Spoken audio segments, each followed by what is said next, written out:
you experience a devastating setback. A career implodes, a long-term relationship collapses, or a financial crisis wipes out your savings. In that exact moment of being completely overwhelmed, the human brain almost always generates one specific question: why is this happening to me? That single question is the default language of a victim, and biologically, asking it is the worst possible move you can make. The moment you frame yourself as the target of bad luck, you paralyze your brain's problem-solving centers. Every human is born with immense, dragon-like potential. We have the raw cognitive capacity to adapt to almost anything. But toxic environments, cynical peers, and negative social conditioning trick us into living like earthworms, convinced we are utterly powerless against the dirt surrounding us. Hitting rock bottom does not destroy people. The victim mindset destroys people because it completely blinds them to the hidden escape routes sitting right in front of them. Look at this glowing structure at the base of the brain. This is the reticular activating system, or RAS. It functions as the brain's ultimate spam filter. At any given second, millions of bits of sensory data are trying to enter your conscious mind, and the RAS aggressively blocks most of them to prevent your cortex from overloading. The RAS operates strictly on the programming you give it.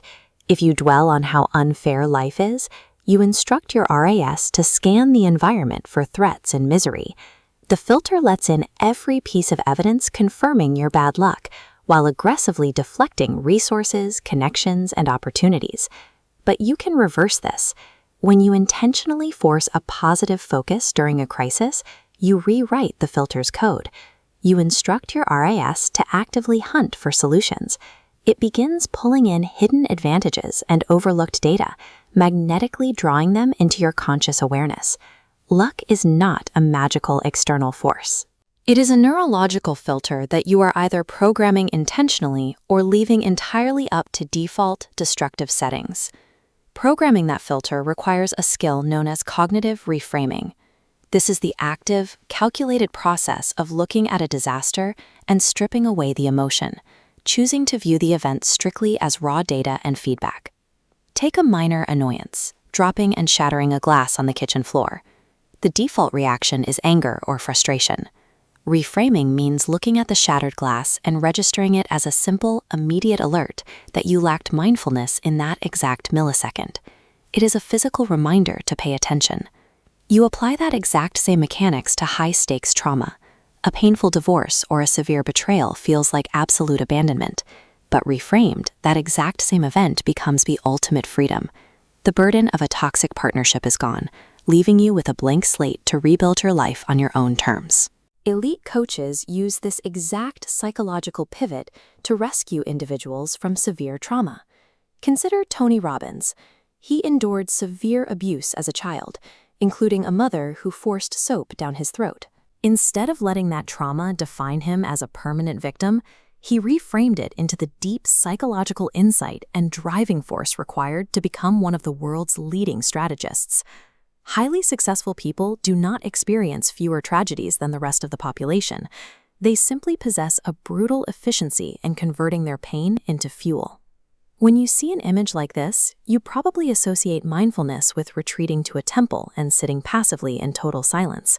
That is an outdated and highly incomplete picture. True, actionable mindfulness is a high-speed, aggressive game of mental interception, and you play it right in the middle of a chaotic, high-stress workday. Think of it like wielding a mental samurai sword. The exact millisecond a toxic, self-defeating thought arises in your head, you do not entertain it. You mentally strike it down without hesitation. You can actually gamify this. Every time you successfully intercept a negative thought or a burst of anger before it dictates your actions, you score a point. Day by day, you accumulate these points, gradually leveling up your psychological armor until very little can actually penetrate your focus. Mindfulness is not about emptying your mind. It is about actively guarding your mind like a fortress, destroying cognitive trash before it ever has a chance to take root. Modern internet culture loves to mock gratitude as naive, toxic positivity. The cynics argue that saying, "I am lucky," or finding the good in a disaster is a delusion for the weak. They have the biology completely backwards. Using positive internal speech, a concept rooted in the practice of Piyawaja, is a precise, calculated method of hard-coding your subconscious. It forces your heart rate down and keeps your analytical brain engaged. Look at world-class athletes like Thai golfer Avtaya Genothitical. When competitors talk trash or high-pressure shots go wrong, elite performers rely on internal positive framing. They do not spiral into self-pity. They use mental coaching to instantly recover their composure and execute the next shot on a global stage. Gratitude is not a weakness. It is the highest leverage cognitive hack available for keeping your problem-solving centers online when the pressure threatens to crush you. Applying this logic eventually forces you to confront the highly uncomfortable truth. Sometimes the toxic environment dragging you down is your own family, your upbringing, or the friends you have known for decades. You have to stop asking why you were born into a harsh environment.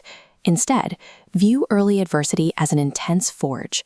The fires and the hammer strikes you endured as a child were exactly what was required to create a premium, unbreakable weapon. You can either spend your life complaining about your starting point and passing that trauma down to your children, or you can take absolute control. You can decide that the cycle of victimhood ends with your generation. By hacking your reticular activating system, brutally reframing your pain, and guarding your mind against cognitive trash, you cease to be a victim of the world's chaos. You finally step into your role as the architect of your own reality.